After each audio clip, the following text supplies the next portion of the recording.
Hello everyone. इस video में हम लोग बात करने वाले हैं डीएलएड सेकंड सेमेस्टर की इंग्लिश के बारे में। तो बेसिकली आपकी थर्ड क्लास है। हम लोग ग्रामर की एक सीरीज़ शुरू करने वाले थे और वो सीरीज़ हम लोग कंटिन्यू रखेंगे।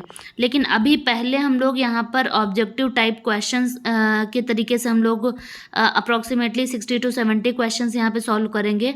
देन उसके बाद में हम लोग अपना ग्रामर का पोर्शन फिर से कंप्लीट करेंगे, क्योंकि ग्रामर का जो पोर्शन है वो आपको बोर्ड पे करवाना पड़ता है और उसके लिए काफ़ी अरेंजमेंट्स करने पड़ते हैं। तो वो वाले वीडियो थोड़ा सा स्लो आएंगे, इस वजह से मैं ये वाली सीरीज़ कंटिन्यू करती हूँ। ठीक है, तो यहाँ पे आपकी डेली क्लासेस चलने वाली हैं। ये बेसिकली आपकी थर्ड क्लास है डीएलएड सेकेंड सेमेस्टर इंग्लिश की। पहला क्वेश्चन आपकी स्क्रीन के सामने है, the objectives of loud reading are, यानी कि तेज से पढ़ने के क्या उद्देश्य हैं। ठीक है, तो चार ऑप्शन है यहाँ पे। टू मेक प्रैक्टिस, प्रयास करना। टू अंडरस्टैंड द मीनिंग, यानी कि अर्थ समझना। फिर है to prepare pupils for effective silent reading, यानी कि प्यूपिल्स का मतलब होता है शिक्षार्थी को प्रभावी रूप से शांत मौन अध्ययन करने के लिए उन्हें प्रिपेयर करना, या फिर ऑल ऑफ द अबव। तो लाउड रीडिंग के बिल्कुल सही है ये चारों। हम लोग को पता होगा कि मौन पाठन जो होता है वो तब होता है जब हम छोटे बच्चे होते हैं तो तेज तेज से पढ़ते हैं, फिर जब हम बड़े हो जाते हैं तो फिर धीमे धीमे से पढ़ना, अपने मन में पढ़ना चालू कर देते हैं। तो ये भी हो जाएगा। ठीक है, और मीनिंग समझने के लिए और प्रैक्टिस करने के लिए तीनों हमारे सही हो जाएंगे यहाँ पे।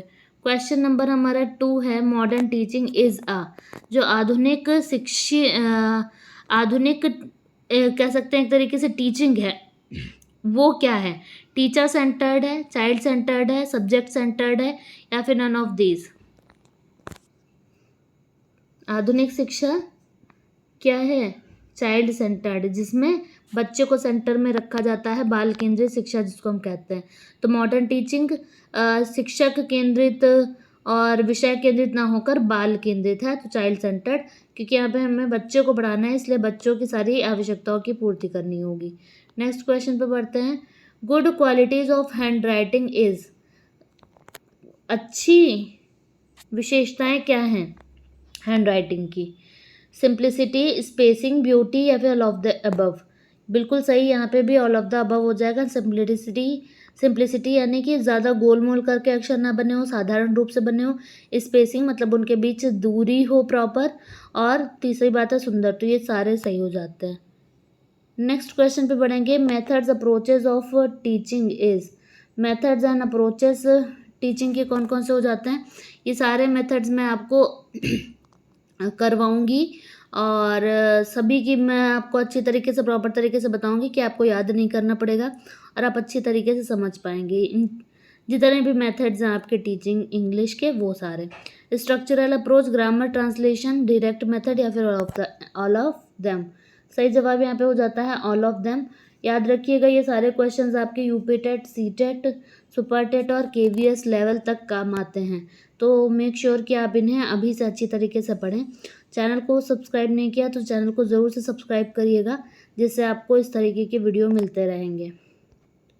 नेक्स्ट क्वेश्चन है हमारा यहाँ पे, a thing of beauty is a joy for ever, who said this. Max Muller, William Shakespeare, PB Shelley, या फिर जॉन कीट्स। सही जवाब है जॉन कीट्स। क्या इन्होंने कहा था, a thing of beauty is a joy for ever. ठीक है, नेक्स्ट क्वेश्चन पे बढ़ेंगे। Aim of poetry is, poetry का एम क्या है। To train the emotion, to develop aesthetic sense, to understand life better, या फिर ऑल ऑफ द एबव। क्या मतलब, इमोशंस को एक तरीके से ट्रेनिंग देने के लिए कि इमोशंस आपके तरीके से आएँ। ठीक है, एस्थेटिक सेंस को डेवलप करने के लिए, या फिर क्या कहते हैं लाइफ को अच्छा बनाने के लिए। तो सही जवाब यहाँ पे क्या हो जाएगा, सभी। ठीक, पोएट्री का बोल रहा है कि उद्देश्य क्या है। पोएट्री आप सीख रहे हैं या पढ़ रहे हैं या उसके बारे में आप अध्ययन कर रहे हैं, तो उसका उद्देश्य क्या होना चाहिए, ये सभी। इसके अलावा पोएट्री को आनंद के लिए भी जो है रुचि, अपने आनंद के लिए भी पढ़ा जाता है। What is the nick name of structural approach, structural approach का दूसरा नाम क्या है। Written approach, oral approach, rhyming, या फिर नन ऑफ दीज? सही जवाब है बी। ठीक है, स्ट्रक्चरल अप्रोच जो है इसको हम ओरल अप्रोच भी कहते हैं। ये सारे मेथड्स एक वीडियो में रहेंगे, आप ज़रूर से उन वीडियोस को देखिएगा, यही आपकी क्लासेस आगे होते जाएंगी। The grammar translation method emphasises the importance of writing, reading, playing या फिर नन ऑफ दीज?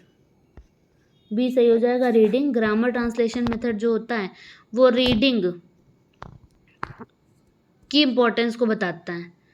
ठीक है, कैसे? ग्रामर ट्रांसलेशन मेथड एक ट्रांसलेशन मेथड होता है। जैसे कि आपको हिंदी पता है, उसकी इंग्लिश आपको सीखनी है, तो मान लो इंग्लिश लिखी हुई है कहीं पे, तो उसको आप क्या करोगे, हिंदी में ट्रांसलेट करके समझोगे। जैसे मैं हर एक क्वेश्चन आपको हिंदी में ट्रांसलेट करके बता रही हूँ और आगे भी बताती रहूँगी, तो क्या रीडिंग यानी पढ़ के आप समझ रहे हो ना, तो किस चीज़ पे इंपॉर्टेंस जा रही है वहाँ पे? रीडिंग पे। Who invented the bilingual method? बहुत इंपॉर्टेंट क्वेश्चन डीएलएड के लिए। बाइलिंगुअल मेथड किसने बनाया था, इन्वेंट किया था? सही जवाब है professor CJ Dotson. Next question पे बढ़ते हैं। एक सेकेंड, हाँ, how many sorry, how many vowels in A to Z? A से जेड तक जो आपके अल्फ़ाबेट्स होते हैं उनमें टोटल कितने वॉवेल्स होते हैं? 7, 9, 5 या फिर 4? सही जवाब है हमारा सी। ए कौन कौन से हैं? ए, ई, आई, ओ, यू। ग्रामर अगर आपकी वीक है तो ज़रूर से इस चैनल को सब्सक्राइब करके रखना, क्योंकि यहाँ पे आपको सारे ट्रांसलेशंस किस तरीके से किए जाते हैं, ठीक है, और active passive voice, direct indirect, सारी चीज़ें बताई जाएंगी। How many consonants in A to Z? Consonants कितने हैं? तो भाई 26 होते हैं, 5 ये हो गए तो 21 क्या हो गए? 5 वोवेल हो गए तो 21 क्या हो गए? कॉन्सोनेंट हो गए। नेक्स्ट है how many kinds of degree? Degree ये क्या होती है? एक नॉर्मल डिग्री आपकी रहती है, फिर एक कंपैरेटिव रहती है, फिर एक सुपरलेटिव रहती है। कितने प्रकार की हो गई? 3। नेक्स्ट है how many kinds of sentences are? Sentence के कितने काइंड हैं? सही जवाब क्या हो जाएगा यहाँ पे? 6। ठीक है, 6 काइंड हैं सेंटेंस के। डिटेल्स मैं आपको करवाऊंगी यहाँ पे, और आपको बहुत अच्छी तरीके से सारी चीज़ें समझ में आएंगी। How many articles are there in grammar? Grammar में कितने आर्टिकल होते हैं? A, an, the. ठीक, सही जवाब हो गया 3।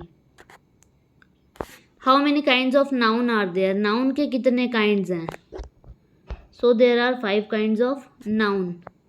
ठीक है, कौन कौन से होते हैं नाउन के kind? Proper noun, common noun, collective noun, ठीक है, मटीरियल नाउन। एक और नाउन होता है, कौन सा? कमेंट करके आप सभी लोग बताइएगा। एब्स्ट्रैक्ट नाउन है वैसे वो। Which letter is silent in the word sandwich? Sandwich में कौन सा वर्ड साइलेंट है? डी, क्योंकि इसको हम सैंडविच बोलते हैं। सैंडविच, सैंडविच नहीं बोलते, सैंडविच बोलते हैं। नेक्स्ट क्वेश्चन है 17। Which letter is silent in the word psychotherapy? इसमें कौन सा लेटर साइलेंट है? तो सही जवाब है पी। ठीक, मैंने पी नहीं बोला, पी साइकोथेरेपी नहीं बोला, मैंने बोला क्या? साइकोथेरेपी। तो पी साइलेंट हो गया। नेक्स्ट क्वेश्चन है which letter is silent in the word guide? Guide word में कौन सा साइलेंट है? तो यू साइलेंट है। ठीक, गुआइड नहीं बोला है, guide. Next, AIIMS of teaching grammar is? Grammar को पढ़ाने के उद्देश्य क्या हैं? सही जवाब यहाँ पे हो जाता है कौन सा? पहला ऑप्शन क्या है? To develop understanding of language, to develop scientific attitude. तीसरा है to assimilate correct pattern of language. चौथा है ऑल ऑफ दिस। सही जवाब है यहाँ पे ऑल ऑफ, एक सही जवाब है all of this. Teaching grammar मतलब हम क्यों टीचिंग, बच्चों को ग्रामर सिखाना क्यों जरूरी है? पहला टू डेवलप अंडरस्टैंडिंग, लैंग्वेज की समझ बनाने के लिए। भाई किसी हिंदी के हम व्याकरण नहीं जानते हैं तो सब गलत सलत यूज़ करते हैं, वैसे ही इंग्लिश में अगर ग्रामर नहीं पता होगी तो लैंग्वेज को नहीं समझ पाएंगे, सब गलत सलत यूज़ करेंगे। सेकंड है टू डेवलप साइंटिफिक एटीट्यूड, एक वैज्ञानिक दृष्टिकोण लाने के लिए। To assimilate correct pattern of language, language का जो पैटर्न है उसको समझने के लिए, तो ऑल ऑफ दीज हमारे यहाँ पे सही हो जाता है। नेक्स्ट क्वेश्चन है हमारा, देखो ये क्वेश्चन BTC 2015 में पूछा गया है, अभी मैं आपको दिखाती हूँ। ये क्या है, which of the following is also known as science of sound, science of sound, ठीक है। ध्वनि का विज्ञान किसे कहते हैं, रीडिंग, राइटिंग, स्पेलिंग या फिर फोनेटिक्स, ठीक। तो जो साउंड से रिलेटेड होता है वो फोन होता है, जैसे फोन में क्या आता है, साउंड आता है, ठीक। Phonetics is the right answer here. आपको यहाँ पे मैं दिखा दूँ ये कहाँ से आया हुआ क्वेश्चन है, तो ये क्वेश्चन आपका BTC 2015 में पूछा गया है। अब आपके सारे क्वेश्चंस जो होंगे नेक्स्ट क्लास में, देखो 20 क्वेश्चंस लेके हम चलेंगे हर एक क्लास में। आगे जो आपको क्वेश्चंस देखने को मिलेंगे वो सारे 2015 से होंगे, उसके बाद 2016 से होंगे। 2016 में भी आपके 2 बार पेपर हुए इंग्लिश के, तो